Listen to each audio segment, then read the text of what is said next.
वर्तमानो निवेशयन्नमृतं मर्त्यं च हिरण्येन सविता रथेन देवो जाति भुवनानि पश्यन्। ओम भास्कराय नमः। ओम आदित्याय नमः। ओम गणेशसूर्याय नमः। ओम मित्राय नमः। ओम रवये नमः। ओंकार स्वरूप ब्रह्म परमात्मने नमः। जय ब्रह्मदेव, जय ब्रह्मदेव, जय जय ब्रह्मदेव। ब्रह्मर्षि ब्रह्म ज्योति ज्योतिष यूट्यूब चैनल में मैं आप सभी दर्शकों का हार्दिक अभिनंदन एवं स्वागत करता हूं। प्रिय दर्शकों, आप सभी दर्शकों का मकर संक्रांति महापर्व के इस शुभ अवसर पर आप सभी दर्शकों का मैं हार्दिक अभिनंदन एवं स्वागत करता हूं और अपने सभी देशवासियों को अपने ब्रह्म ज्योति ज्योतिष यूट्यूब चैनल के माध्यम से मकर संक्रांति उत्तरायणी महापर्व की शुभकामनाएं देता हूं। दर्शकों, आज का हमारा जो विषय है यह है मकर संक्रांति महापर्व के साथ उत्तरायणी महापर्व। मकर संक्रांति के इस महापर्व को कब मनाएं, यानी कि 14 जनवरी 2023 को अथवा 15 जनवरी 2023 में। इस संशय को दूर करने के लिए मैं आप सबके लिए बना करके भेज रहा हूं इस वीडियो को। आप इस वीडियो को शुरू से लेकर अंत तक सुने। यदि अभी तक आपने हमारे ब्रह्म ज्योति ज्योतिष यूट्यूब चैनल को सब्सक्राइब ना किया हो तो आप इसे जरूर सब्सक्राइब करें, लाइक करें और शेयर करें। दर्शकों, जय ब्रह्मदेव। जैसा कि जनवरी 2023 में, यानी कि 14 जनवरी 2023 के दिन भगवान सूर्य देवता का धनु राशि से मकर राशि में संक्रमण होगा रात्रि काल में 8:45 पर। इस स्थिति में यहां पर यह संशय उठता है कि यदि भगवान सूर्य देवता 8:45 रात्रि काल में मकर राशि पर प्रवेश करते हैं तो ऐसी स्थिति में गंगा स्नान कब किया जाए, तो पुण्य काल कब होगा, अगले दिन होगा या पूर्व दिन होगा। ऐसी स्थिति में यह संशय बना हुआ है। बहुत से लोगों के हमारे पास में फोन भी आ चुके हैं, तो इन सब की या इन सब का जो संशय है उस संशय को दूर करने के लिए मैंने ये वीडियो बनाया है। आशा करता हूं कि इस वीडियो को आप शुरू से लेकर अंत तक देखेंगे और अपना संशय दूर करेंगे। मकर संक्रांति हमारे धर्म ग्रंथों के अनुसार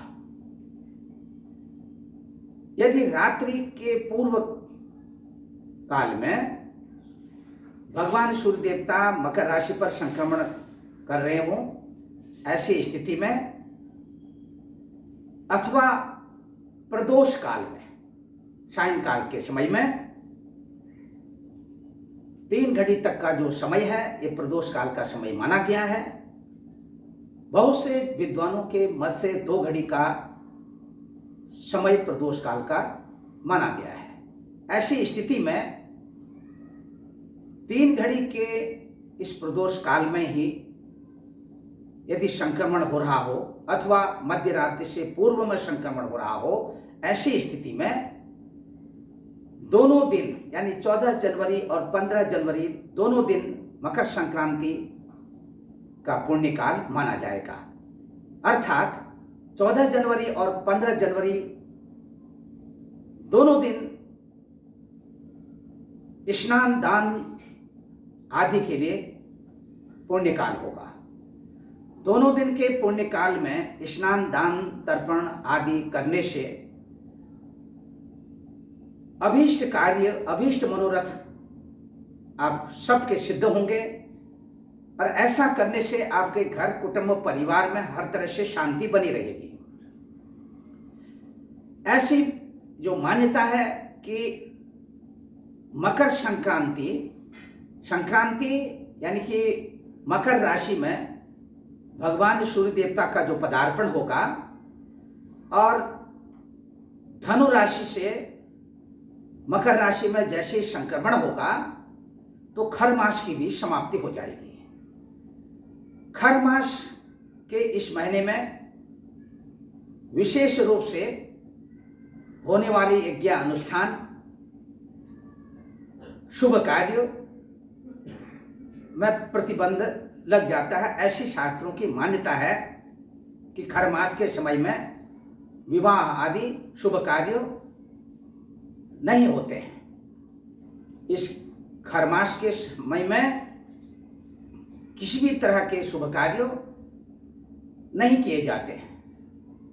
मांगलिक कार्यों का आरंभ मकर संक्रांति के दिन से ही प्रारंभ हो जाता है। मकर संक्रांति के पुण्य काल में स्नान, दान, तर्पण आदि करने से पुण्य लोक की यानी कि उत्तम लोक की प्राप्ति होती है और पुण्य फल की प्राप्ति होती है। दर्शकों, यहाँ पर ऐसी भी मान्यता है कि मकर संक्रांति के दिन राजा सगर के 60,000 पुत्रों को माता गंगा ने मोक्ष दिया था। ऐसी स्थिति में क्यों नहीं मोक्षदायिनी माता गंगा में जाकर के इस पुण्य काल में क्यों न गोता लगाया जाए। अवश्य लगाएं और माता भागीरथी के गोद में डुबकी लगा करके आप स्नान करें। स्नान से पूर्व ऐसी मान्यता है कि अपने बदन पर काले तिलों से लेप करना चाहिए और काले तिलों का लेप करने से अनेक तरह के जन्म जन्मांतरों से किए हुए पापों से छुटकारा मिल जाता है और शुभ फलों का, पुण्य फलों का उदय होता है। घर, कुटुंब, परिवार में मान, सम्मान, यश और प्रतिष्ठा बढ़ती चली जाती है और घर में हमेशा माता लक्ष्मी का वास बना रहता है। निरोगी काया, स्वस्थ शरीर, दीर्घायु की कामना पूर्ण होती है। घर में अनेक तरह के मांगलिक कार्यों की शुरुआत होती है। अनेक तरह के मांगलिक कार्य आपके घर, कुटुंब, परिवार में होने लगते हैं। यहीं से इसकी शुरुआत होती है। इसको उत्तरायणी महापर्व तथा खिचड़ी पर्व के रूप में भी मनाया जाता है। ऐसी मान्यता है कि यदि आप मकर संक्रांति के दिन स्नान, दान आदि के पश्चात ब्राह्मणों को अथवा असहाय, विकलांग और कमजोर वर्ग के लोगों को गर्म कपड़े अर्थात वूलन वस्त्र का दान करते हैं। जैसे वूलन वस्त्र में यदि आप काले रंग के कंबल का दान यदि आप करते हैं तो इससे आपके जन्म जन्मांतरों के द्वारा किए हुए पाप कर्मों का जो अशुभ प्रभाव है वो नष्ट हो जाता है और आपके पुण्य फल जो हैं ये उदय होने लग जाते हैं।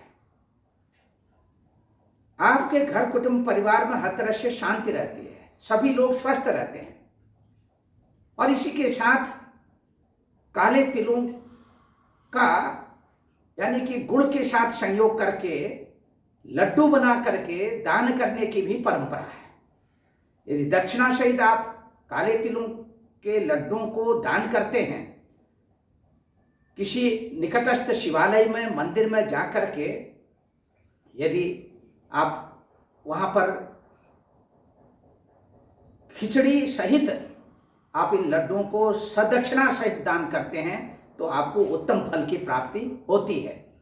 इसीलिए खिचड़ी, काले उड़द की कच्ची खिचड़ी और लड्डू, वस्त्र और दक्षिणा सहित उसमें थोड़ा सा पुष्प अवश्य रखें और अपने निकटस्थ मंदिर में जहाँ पर शिवालय हो वहाँ जाकर के दान करें। और शिवालय में जाकर के इस दिन तिल के तेल का दिया अवश्य जलाएं। तिल के तेल का दिया जलाने से भी निरोगी काया रहती है, हर तरह के पापों से छुटकारा मिलता है और पुण्य फल उदय होने लगते हैं, पुण्य लोक की प्राप्ति होती है, शुभ फल उदय होने लगते हैं, पुण्य कर्मों का शुभ प्रभाव उदय होने लगता है। इसीलिए दर्शकों, मकर संक्रांति के इस पुण्य काल में अपने पितरों की प्रसन्नता के लिए तर्पण आदि विधि से जलदान करना चाहिए, पिंडार्चन विधि से श्राद्ध कर्म करना चाहिए। तीर्थ स्थान में जाकर के यदि आप यह सब कार्य करते हैं तो निश्चित रूप से आपके मनोवांछित फलों की प्राप्ति तो होती है। पितृलोक से पितरों का आशीर्वाद भी बरसता है, पितरों की प्रसन्नता मिलती है, पितृदोष से छुटकारा मिलता है। इसमें किसी भी प्रकार का कोई संशय नहीं है। और इसी के साथ मकर संक्रांति के दिन स्नान दान आदि के पश्चात यदि गोदान की भी परंपरा है, यदि काली रंग की गौ माता का दान यदि किसी वैदिक ब्राह्मण को, योग्य कुशल ब्राह्मण को यदि आप दान देते हैं, इससे आपको करोड़ों यज्ञ के समान फल की प्राप्ति होती है। हर तरह से हर प्रकार की मनोवांछित कामनाएं पूर्ण होती हैं।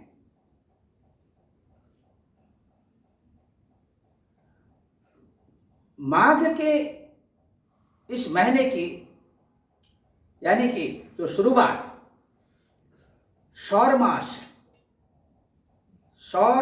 माघ मास की शुरुआत उत्तरायणी इस पर्व से हो जाती है। माघ के महीने में यदि आप लगातार गंगा स्नान करते हैं